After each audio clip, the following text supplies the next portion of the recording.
Good morning. Dear children, last class we have seen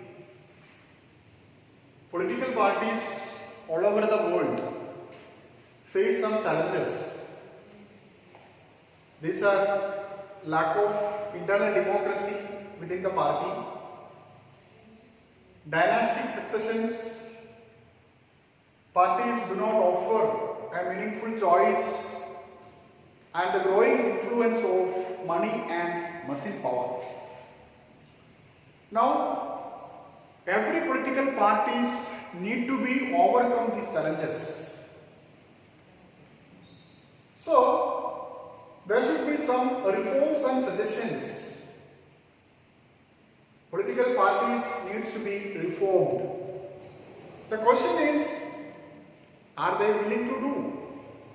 If they are willing, and what prevent them doing so? That is the question. So let us today discuss some of the recent efforts of reforms and suggestions to reform political parties in our country. So today we will discuss about how parties be reformed. What is our topic today? How can parties be reformed? How can parties be reformed?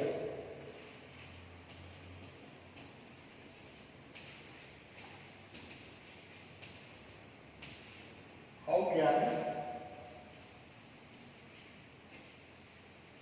parties be reformed?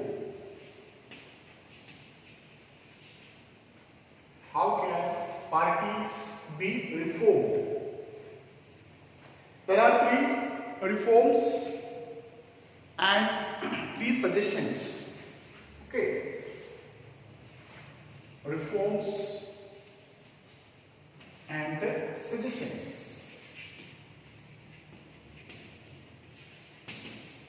Reforms and suggestions. First of all, we will study about reforms. The first one, the constitution was amended to prevent elected MLAs and MPs changing parties. This was done because many elected MLAs and MPs, they are indulging defection in order to become ministers or cash rewards. Okay. What was the first one? The constitution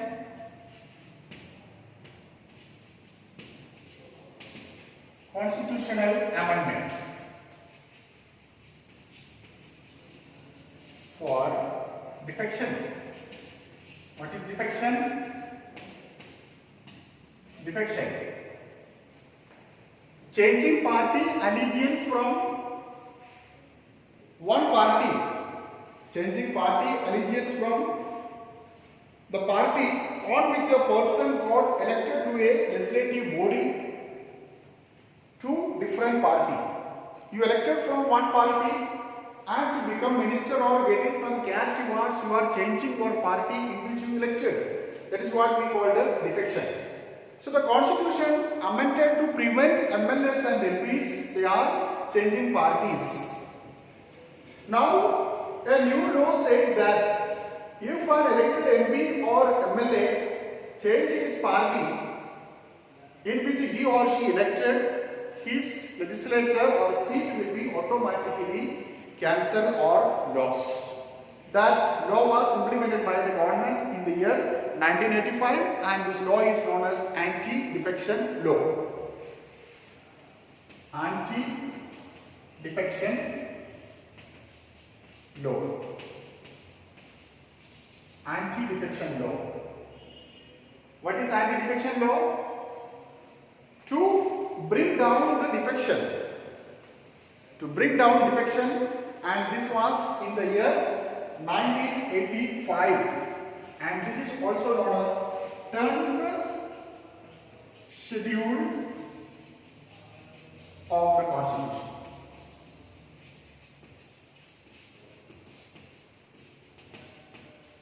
schedule of the Constitution by 52nd Amendment. 52nd Amendment of the Constitution. A new law was passed in the Parliament in the year 1985, and that law is known as Anti-Defection Law, and this is also known as 10th Schedule of the Indian Constitution.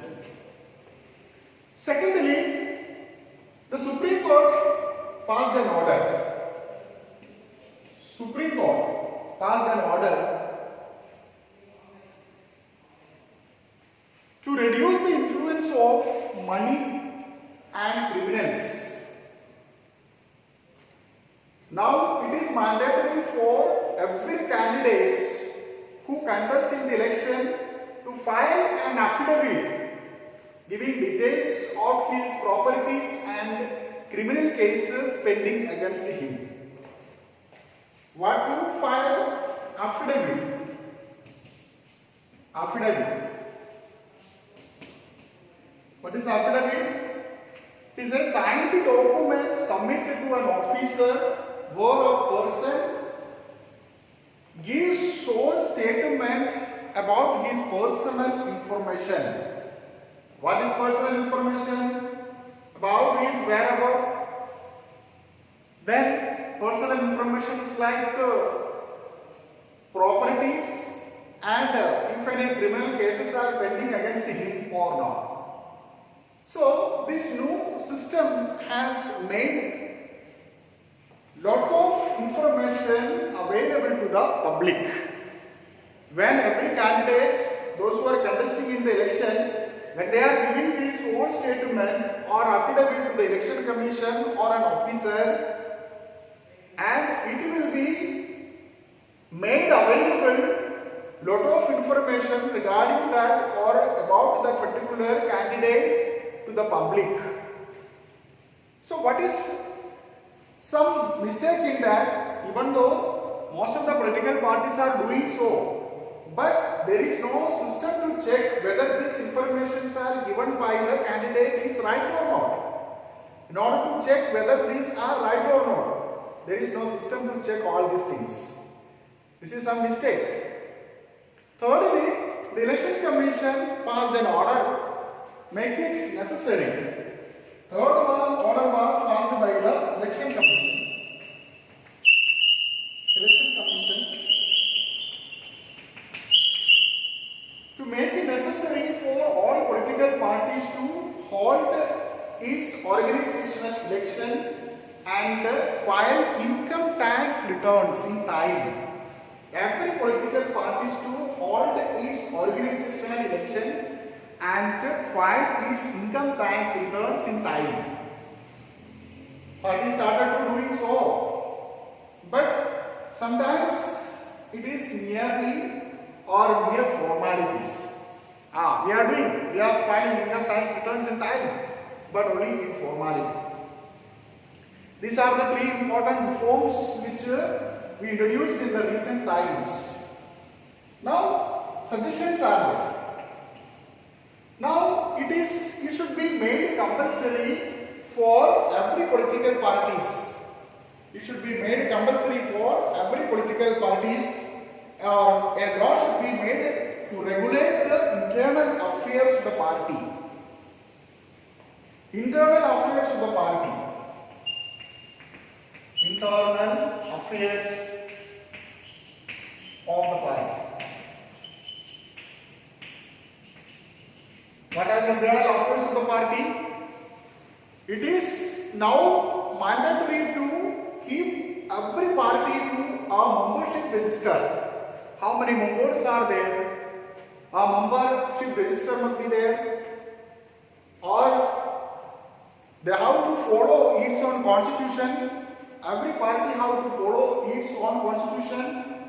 And an independent authority to judge when or if some dispute arises in the open election to the post of party president or party secretary or high officers of the party. It may be there may be possibility of dispute arise between different leaders. So if such type of dispute arise there should be some agency or independent authority to decide what is right and what is wrong. Now, it should be made compulsory for every political parties to give minimum number of tickets. Second suggestion, minimum number of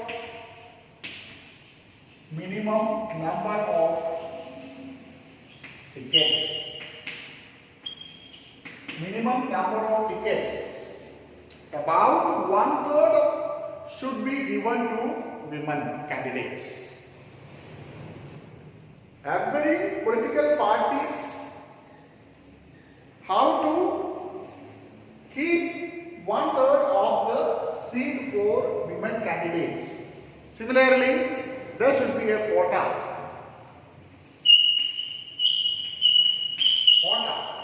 That means a particular number of people seat must be reserved for women in the decision making body of the party.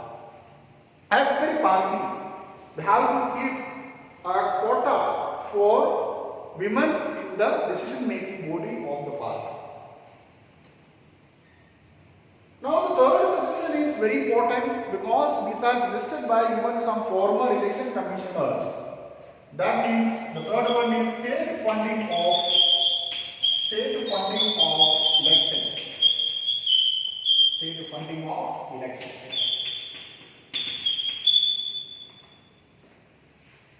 It should be made compulsory for state funding of election. That means the government must provide or support the election expenses of every political party. Now make it available the election expenses from the government side for every political party. How to give? There may be objection from the various political parties. This party got this much and this party got this much. My party got only this much. It is not only money. This should be in the form of petrol, diesel, paper, or sometimes some other telephone facilities during the time of election. The election commission has to bear the expenses of the parties and the candidates in the form of petrol, diesel, paper, or vehicles, even telephone.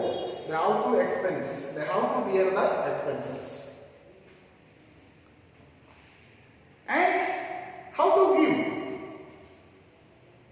This is a big question. How to give? This should be in the percentage of vote that parties secured in the last election. How much percentage? Whether it is 6%, whether it is 10%, whether it is 20%. According to the percentage of the vote secured by the party in the last election, depends on this criteria, the election commission has to see the election expenses of the parties. These are the 8 important suggestions for the political parties. 3 important reforms and 3 important suggestions. Okay, now are political parties are willing to do all this? That is a question. Now, so far political parties are not ready to do. Okay, accepted these reforms, and if and when these are accepted, this would lead to some improvement. Okay, there are some improvement if the political parties are willing to do when they are doing. Okay, that time there should be some improvement, and not only that, even citizen filing petitions, campaigning, okay, for educating people, even common citizen can also play some important role for reforming political parties, because political parties are not ready to do, because even one political party is in power, if they are reforming, the other parties in opposition, they may be opposed, or in the opposition party suggests to reform political parties, the ruling party may oppose. So who will make all these laws? Political parties only can make all these changes. So gradually there is no possibility of changing or reforming political parties. So as conscious citizen or common citizen, we all are having the role to play for reforming political parties. By these reforms, and suggestions, we come to the conclusion of this lesson, political parties.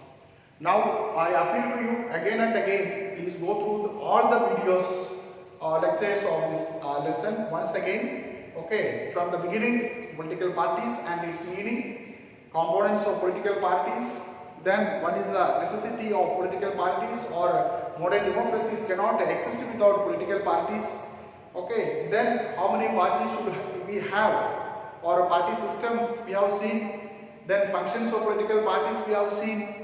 Okay, then one party, two party and multi-party system we have seen. Then after that, national political parties and state parties, the criteria laid down by the election commission to recognize a party as a recognized party, whether it is state party or national parties. We have studied very detailed about some major national parties like Indian National Congress, Bharatiya Janata Party, Bahujan Samaj Party, CPI, CPIM, Nationalist Congress Party, and All India Trinamool Congress. Even I just mentioned about the National People's Party in Meghalaya, formed by P.S. Sarma. Then we have seen that various challenges of political parties, 4 challenges. Okay, what are the 4 challenges of political parties? Lack of internal democracy within the parties, dynastic succession, growing power of money and muscle power, and finally, parties do not seem to offer meaningful choice to the voters. And finally, today we discuss about reforms as well as suggestions for political parties. I hope you understand this lesson and you are free to ask any queries to my personal mobile number or in WhatsApp. And today or tomorrow I will send you some activities from this lesson related to some cartoons. Okay, you can also do. Okay, and the question answer I will give you by Sunday. Thank you.